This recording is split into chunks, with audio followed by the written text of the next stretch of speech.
അസ്സലാമു അലൈക്കും വറഹ്മത്തുള്ളാഹി വബറകാതുഹു. ഇന്ന് എൻ്റെ പ്രിയപ്പെട്ടവർക്കായിട്ട് ഞാനൊരു കരിക്കിൻ ജ്യൂസാണ് കേട്ടോ തയ്യാറാക്കിയേക്കുന്നത്.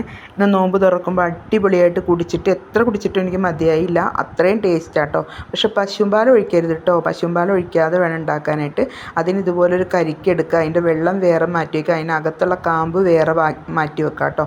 ഒരു കാമ്പ് ഇതുപോലൊരു മിക്സിയുടെ ജാറിലേക്ക് ഇടുക. എന്നിട്ട് ആവശ്യത്തിന് പഞ്ചസാരയും പകുതി ആ കരിക്കിൻ്റെ വെള്ളം ഒഴിക്കുക. പിന്നെ മിൽക്ക് മെയ്ഡ് അത്യാവശ്യം കേട്ടോ. മിൽക്ക് മെയ്ഡ് ഇടുമ്പോൾ അത്ര ടേസ്റ്റാട്ടോ. അപ്പോൾ മിൽക്ക് മെയ്ഡ് ഇടുക, നല്ലതുപോലെ അടിച്ചെടുക്കുക. ആവശ്യത്തിന് പഞ്ചസാര ഇടുക കേട്ടോ. ഓരോരുത്തരുടെ ഇഷ്ടത്തിനനുസരിച്ച് പഞ്ചസാര ചേർക്കുക. പിന്നെ മെയിനായിട്ട് വേണ്ടതെന്ന് വെച്ചാൽ ഒരു വലിയ ടേബിൾ സ്പൂൺ നിറച്ചത് ഇതുപോലെ കസ്കസ് കേട്ടോ. കസ്കസ് വെള്ളത്തിലിട്ട് നല്ലപോലെ കുതിർത്തിയിട്ട് അത് മാറ്റി വെക്കുക. പിന്നെ അത്യാവശ്യമായിട്ട് നമ്മൾ ചെയ്യേണ്ടത് എന്നാന്ന് വെച്ചാൽ പകുതി വെള്ളം നമ്മൾ മാറ്റി വെച്ചിട്ടില്ലേ, ജെലാറ്റിൻ എന്ന് പറഞ്ഞൊരു സാധനം നമുക്ക് ബേക്കറിയിൽ നിന്ന് വാങ്ങിക്കാൻ കിട്ടും. പ്ലെയിൻ ജെലാറ്റിൻ ചോദിച്ച് മേടിക്കണം. അത് കുറച്ചെടുത്തിട്ട് ഒരു വെള്ളത്തിലിട്ട് കുറച്ച് അലിയിച്ച് പകുതി വെള്ളം നമ്മൾ മാറ്റി വെച്ചിരിക്കുന്ന കരിക്കിൻ വെള്ളം ഒഴിച്ച് നല്ലപോലെ തിളപ്പിച്ചിട്ട് അരിച്ചിട്ട് നല്ലോണം ചൂടാറിയതിന് ശേഷം വേണം അത് സെറ്റ് ചെയ്യാനായിട്ട് വെക്കാനായിട്ട്. ഒരു പരന്ന പാത്രത്തിൽ വെക്കുവാണെങ്കിൽ പെട്ടെന്ന് തന്നെ ചൂടാറി കിട്ടും. എന്നിട്ട് ഇതുപോലെ ക്യൂബ്സ് ആക്കിയിട്ട് അതിനകത്തോട്ട് ചേർക്കുക. നമ്മുടെ കസ്കസും കൂടി ചേർക്കുമ്പോൾ നമ്മുടെ ജ്യൂസ് അടിപൊളി സെറ്റായിട്ടോ. പക്ഷേ ഇപ്പോൾ കുടിക്കാറായിട്ടില്ല കേട്ടോ. ഇത് ഇങ്ങനെ സെറ്റാക്കിയ സാധനം ഒരു 3-4 മണിക്കൂർ നേരം കൂടി നമ്മുടെ ഫ്രീസറിനകത്തോ ഫ്രിഡ്ജിനകത്തൊക്കെ നല്ല തണുപ്പുള്ള ഫ്രീസറിനകത്ത് വെക്കുക കേട്ടോ. എന്നിട്ട് സെറ്റാക്കി എടുത്തിട്ട് ഒന്ന് നിങ്ങൾ കുടിച്ച് നോക്കിക്കോ.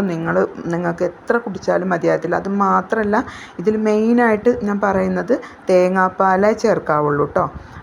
പശുമ്പാൽ ചേർക്കരുതേ. പശുമ്പാൽ ചേർത്ത് കഴിഞ്ഞാൽ നമുക്ക് തൊണ്ടയ്ക്കൊക്കെ ഭയങ്കര ബുദ്ധിമുട്ടായിരിക്കും. അതുമാത്രമല്ല, കഫത്തിൻ്റെ ശല്യമുള്ളവർക്ക് ഭയങ്കര ബുദ്ധിമുട്ടായിരിക്കും. അപ്പോൾ കഫമുള്ളവർക്ക് ഈ പശുമ്പാൽ ഒന്നിലും അധികം ഉപയോഗിക്കാതിരിക്കുക നല്ലത് കേട്ടോ. അത് ഇതുപോലുള്ള ചൈന ഗ്രാസ് കേട്ടോ.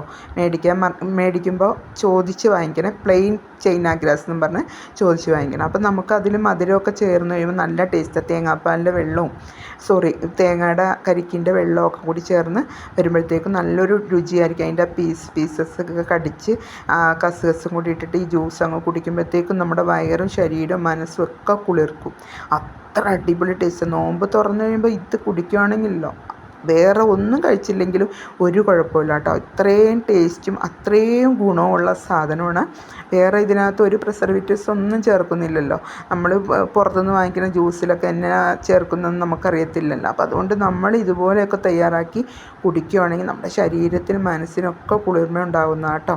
അപ്പോൾ എല്ലാവരും ഇത് ഉണ്ടാക്കി നോക്കണം. ഇതിന് ഒത്തിരി പണിയൊന്നുമില്ല. നമുക്ക് നമ്മുടെ വീട്ടിൽ തേങ്ങ ഉണ്ടെങ്കിൽ അംഗസംഖ്യ ഒരു 4 പേർക്കൊക്കെ 4-5 പേർക്കൊക്കെ ഒരെണ്ണം മതി കേട്ടോ.